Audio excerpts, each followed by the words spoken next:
Hello बच्चों, आप लोग का स्वागत है आपका अपना यूट्यूब चैनल आसू A2 एकेडमी में। हम लोग इस प्लेटफॉर्म पे एनसीईआरटी बुक की चैप्टर वाइज एमसीक्यू प्रश्नों का विश्लेषण कर रहे थे। आज हम लोग इस क्लास में कक्षा 12 विषय अर्थशास्त्र की अध्याय 1 जिसका नाम है परिचय, इस अध्याय से बनने वाले महत्वपूर्ण 30 एमसीक्यू प्रश्नों का चर्चा करेंगे। यदि आप इस चैप्टर से, इस अध्याय से अगर 30 प्रश्नों का जो मैं बताने जा रहा हूं उन प्रश्नों को यदि आप तैयार कर लेते हैं, अच्छे ढंग से पढ़ लेते हैं, तो आपके आने वाले बोर्ड एग्जाम में एमसीक्यू प्रश्नों में इन्हीं प्रश्नों से कुछ प्रश्न पूछे जाएंगे। तो चलिए शुरू करते हैं आज की क्लास। और आज की क्लास में जो पहला प्रश्न है वो प्रश्न है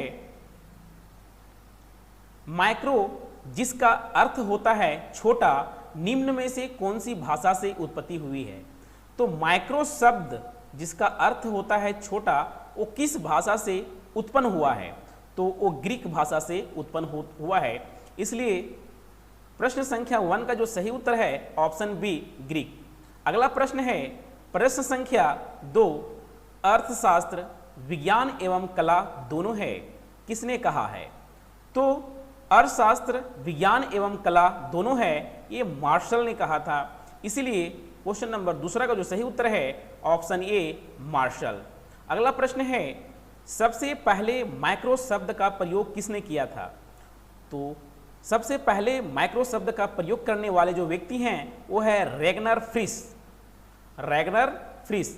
इसलिए क्वेश्चन नंबर 3 का जो सही उत्तर है ऑप्शन सी, रैगनर फ्रिश।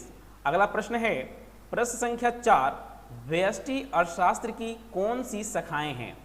तो वस्तु की कीमत निर्धारण, साधन कीमत निर्धारण, आर्थिक कल्याण, ये सभी जो हैं अर्थशास्त्र की, व्यष्टि अर्थशास्त्र की शाखाएं हैं। इसलिए क्वेश्चन नंबर 4 का जो सही उत्तर होगा ऑप्शन डी, इनमें से सभी। अगला प्रश्न है प्रश्न संख्या 5, दुर्लभता संबंधी विचारधारा है। तो दुर्लभता संबंधी विचारधारा किसने दिया था। तो दुर्लभता संबंधी विचारधारा प्रोफेसर रॉबिन्स ने दिए थे। इसलिए क्वेश्चन नंबर 5 का जो सही उत्तर होगा ऑप्शन बी, रॉबिन्स। अगला प्रश्न है प्रश्न संख्या 6, किसके अनुसार साधनों के आवंटन की 3 मौलिक समस्याएं हैं। तो जो साधनों की जो आवंटन में जो समस्याएं हैं, 3 मौलिक समस्याएं, वो किसके अनुसार कहा गया है। तो प्रोफेसर रॉबिन्स के अनुसार कहा गया है कि संसाधनों की आवंटन में 3 मौलिक समस्याएं हैं। इसलिए क्वेश्चन नंबर 6 का जो सही उत्तर होगा ऑप्शन ए, रॉबिन्स। अगला प्रश्न है प्रश्न संख्या 7, एक समाजवादी अर्थव्यवस्था का मुख्य उद्देश्य क्या होता है। यानी एक समाजवादी अर्थव्यवस्था में क्या उद्देश्य होता है। इसमें अधिकतम लोक कल्याण का उद्देश्य होता है। समाजवादी अर्थव्यवस्था में हम लोग अर्थव्यवस्था को 3 भागों में बांटते हैं जी। पहला जो होता है वो समाजवादी अर्थव्यवस्था है, दूसरा जो है वो पूंजीवादी अर्थव्यवस्था है, और तीसरा जो है वो मिश्रितवादी अर्थव्यवस्था है।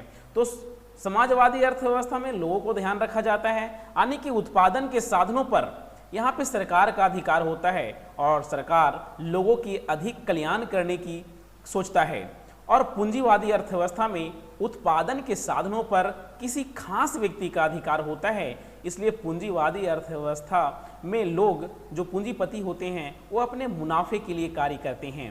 और मिश्रितवादी अर्थव्यवस्था में दोनों तरह के लोग पाए जाते हैं। यानी कि मिश्रितवादी अर्थव्यवस्था उसे कहते हैं जिस अर्थव्यवस्था में उत्पादन के साधनों पर किसी खास व्यक्ति का अधिकार भी होता है और सरकार की भी अधिकार होती है।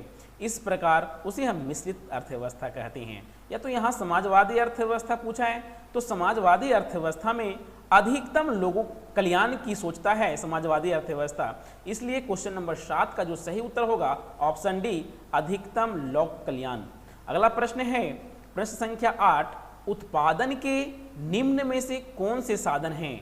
तो उत्पादन के निम्न में से कौन से साधन हैं। तो भूमि भी उत्पादन का साधन है, उद्यमता भी होना चाहिए व्यक्ति में, तभी वो उद्यम चला सकता है। पूंजी भी होना चाहिए। इसलिए क्वेश्चन नंबर 8 का जो सही उत्तर है ऑप्शन डी, उपयुक्त सभी। अगला प्रश्न है प्रश्न संख्या 9, निम्न में से किस पर आर्थिक समस्याओं का ढांचा खड़ा है? तो समस्या कब आती है जी? आवश्यकता से अधिक हम चाह लेते हैं या उसको पूरा करने के लिए मेरे पास संसाधन नहीं होते हैं, यानी कि असीमित आवश्यकताएं। लोगों के पास आवश्यकता कभी समाप्त नहीं होता है, असीमित आवश्यकताएं हैं और सीमित साधन है। हमारे पास जो संसाधन हैं वो सीमित हैं, तो असीमित आवश्यकताएं और सीमित संसाधन के कारण ही आर्थिक समस्या का ढांचा खड़ा होता है। इसलिए क्वेश्चन नंबर 9 का जो सही उत्तर होगा ऑप्शन सी, ए और बी दोनों।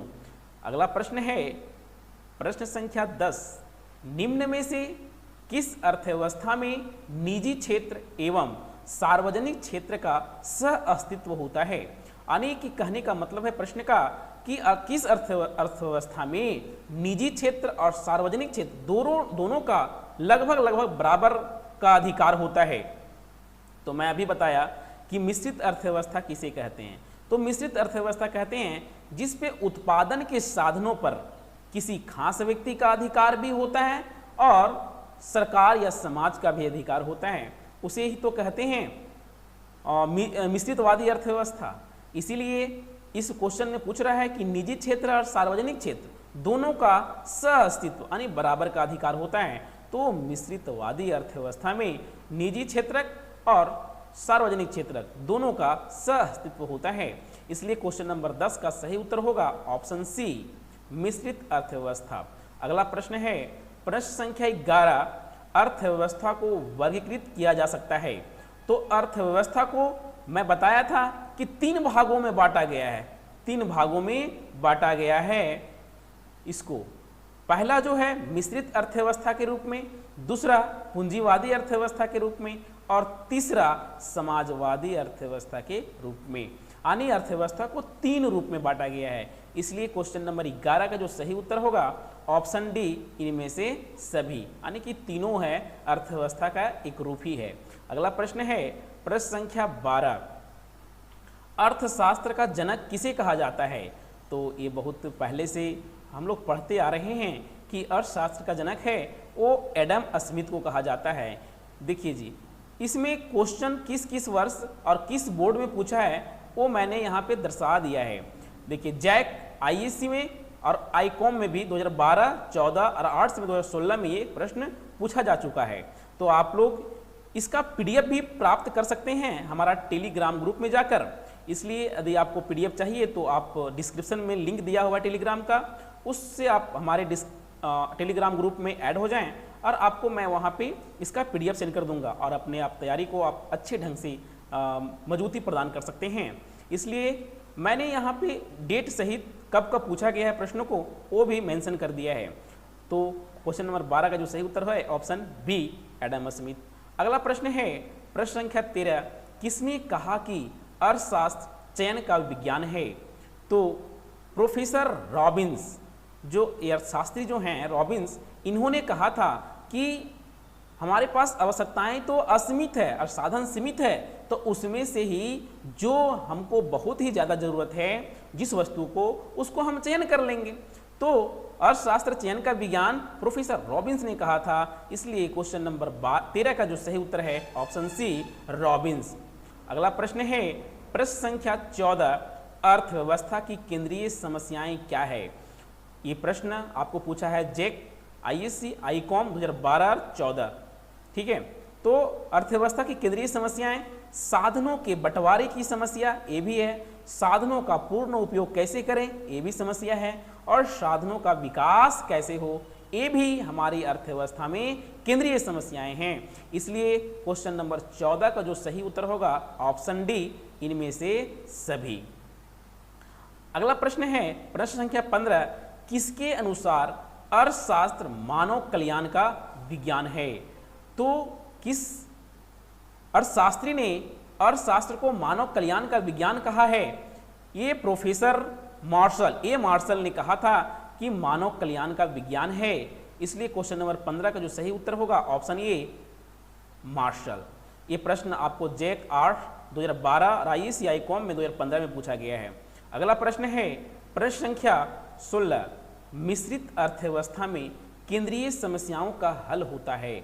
जैक आर्ट्स 2012 में पूछा गया है ये प्रश्न कि मिश्रित अर्थव्यवस्था में केंद्रीय समस्याओं का हल कैसे होता है। तो मिश्रित अर्थव्यवस्था में केंद्रीय समस्याओं का हल मूल तंत्र द्वारा और आर्थिक नियोजन द्वारा दोनों तरीके से हल होता है। इसलिए क्वेश्चन नंबर 16 का जो सही उत्तर होगा ए और बी दोनों, ऑप्शन सी। अगला प्रश्न है प्रश्न संख्या 17, निम्न में से कौन आर्थिक क्रिया का एक प्रकार है। तो मैं सबसे पहले आपको बता देना चाहता हूं कि आर्थिक क्रिया किसे कहते हैं।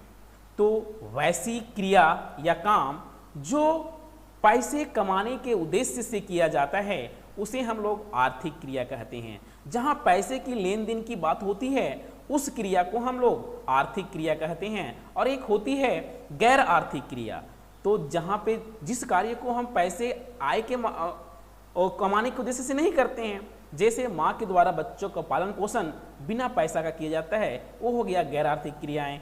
और जितने भी क्रियाएं और होती हैं जहाँ पैसे की बात होती है वो आर्थिक क्रिया कहलाता है। तो आर्थिक क्रिया का एक प्रकार है तो उत्पादन भी आर्थिक क्रिया, अगर उत्पादन कर रहे हैं तो पैसे कमाने की वजह से कर रहे हैं, उपभोग कर रहे हैं तो खरीद कर ही किए हैं, तो यहाँ भी पैसे की बात हुई। और विनिमय तो बिना पैसे की वर्तमान समय में संभव ही नहीं है, जहाँ खरीद बिक्री की बात होती है वहाँ पैसे की बात होती है। इसलिए आर्थिक क्रिया का एक प्रकार उत्पादन, उपभोग, विनिमय तीनों है। इसलिए क्वेश्चन नंबर 17 का जो सही उत्तर है ऑप्शन डी, इनमें से सभी। ये प्रश्न जैक आर्ट्स में 2013 में पूछा गया है जी। अगला प्रश्न है प्रश्न संख्या 18, रॉबिन्स के अनुसार अर्थशास्त्र का वह विज्ञान है जो विभिन्न उपयोगों वाले सीमित साधनों तथा उद्देश्यों से संबंध रखने वाले मानवीय व्यवहार का अध्ययन करता है। ये बात सत्य है या असत्य, ये पूछा है। तो यह जो रॉबिन्स द्वारा कहा गया है ये बात बिल्कुल सत्य है। इसलिए क्वेश्चन नंबर 18 का जो सही उत्तर है ऑप्शन बी, सत्य। अगला प्रश्न है प्रश्न संख्या 19, व्यष्टि अर्थशास्त्र के अंतर्गत इनमें से किसका अध्ययन किया जाता है। व्यष्टि अर्थशास्त्र, तो व्यष्टि अर्थशास्त्र किसे कहते हैं वो मैं पहले बता दूं। व्यष्टि अर्थशास्त्र अर्थशास्त्र की वह शाखा जिसके अंतर्गत हम लोग छोटी छोटी इकाइयों का अध्ययन करते हैं उसे तो ही कहते हैं व्यष्टि अर्थशास्त्र। तो देखिए यहाँ व्यक्तिगत उद्योग एकदम छोटी सी इकाई है, व्यक्तिगत परिवार का अध्ययन करेंगे, व्यक्तिगत कंपनी या फर्म का अध्ययन करेंगे, तो ये सारे क्या हैं व्यष्टि अर्थशास्त्र के अंतर्गत अध्ययन किए जाते हैं। तो इसका जो 19 का जो सही उत्तर होगा ऑप्शन डी, इनमें से सभी, यानी कि व्यक्तिगत उद्योग, व्यक्तिगत फर्म और व्यक्तिगत परिवार, ये सारे किसके अंतर्गत आते हैं, व्यष्टि अर्थशास्त्र के अंतर्गत आते हैं। ये प्रश्न जैक IAC कॉम 2016 में पूछा गया था जी। इसलिए मैं बहुत ही अच्छे ढंग से सारे जब पूछा गया क्वेश्चन उन्हीं को सेट किया हूँ और उसको मेंशन करने का काम किया हूँ। आप अपने तैयारी को बहुत बेहतर ढंग से कर सकते हैं इस वीडियो के माध्यम से। अगला प्रश्न है प्रश्न संख्या 20, अर्थव्यवस्था की केंद्रीय समस्याएं कौन सी है। तो अर्थव्यवस्था की केंद्रीय समस्याएं साधनों का आवंटन, साधनों का बंटवारा कैसे हो, ये भी एक समस्या है। आर्थिक विकास कैसे हो और साधनों का कुशलता उपयोग, यानी अच्छे तरीका से हम उपयोग कैसे करें, ये भी क्या है केंद्रीय समस्या ही है। इसलिए क्वेश्चन नंबर 20 का जो सही उत्तर है ऑप्शन डी, इनमें से सभी। अगला प्रश्न है प्रश्न संख्या 21, उत्पादन संभावना वक्र किस ओर ढालू होता है। तो उत्पादन संभावना वक्र जो होता है वो नीचे से दाईं ओर, नीचे से दाईं ओर होता है। इसलिए क्वेश्चन नंबर 21 का जो सही उत्तर है ऑप्शन बी, नीचे से दाईं ओर।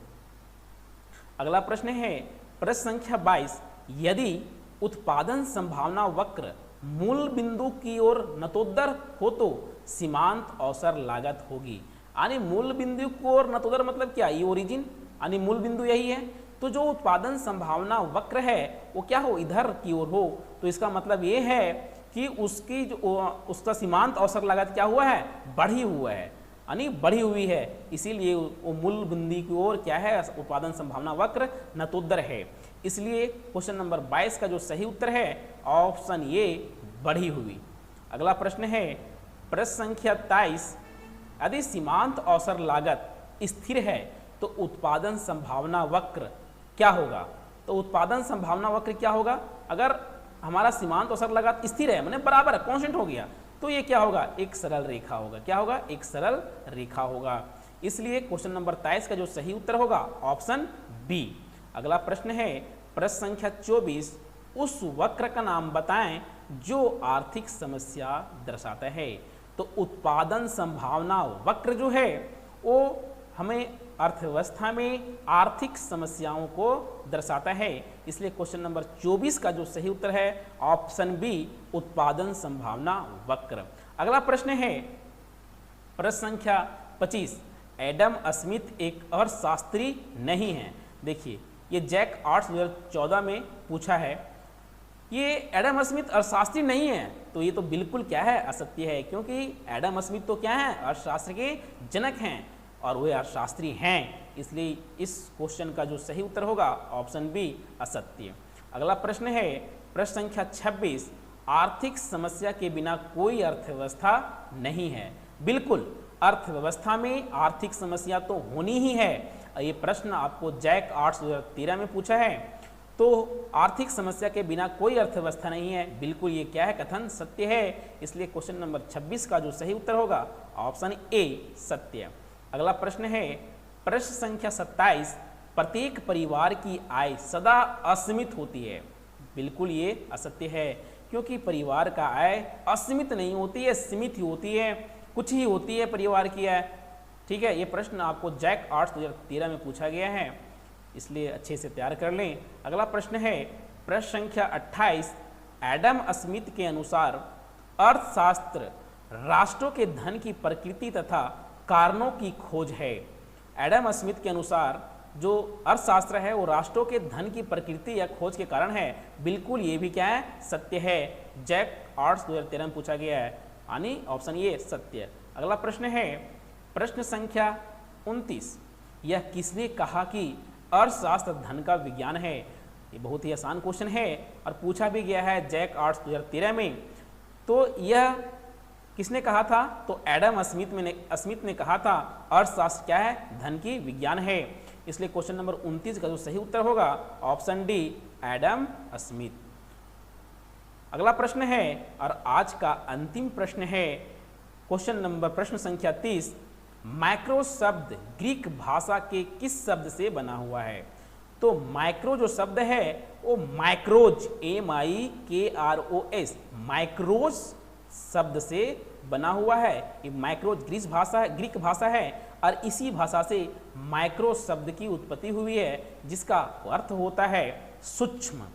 और हम लोग इसलिए क्वेश्चन नंबर 30 का जो सही उत्तर हो है ऑप्शन सी, माइक्रोज। तो हम लोगों ने अर्थशास्त्र 12th क्लास की अर्थशास्त्र चैप्टर 1 अध्याय 1 से, जिसका नाम था परिचय, उससे 30 महत्वपूर्ण MCQ प्रश्नों का विश्लेषण किया। यदि आप एग्जाम में बहुत ही अच्छा स्कोर करना चाहते हैं तो कम से कम इस चैप्टर से इन प्रश्नों को तैयार करके ही एग्जाम हॉल में जाएं, आपको जरा सी भी परेशानियों की सामना ना करना पड़ेगा। तो चलिए मिलते हैं अगले वीडियो में, तब तक के लिए धन्यवाद।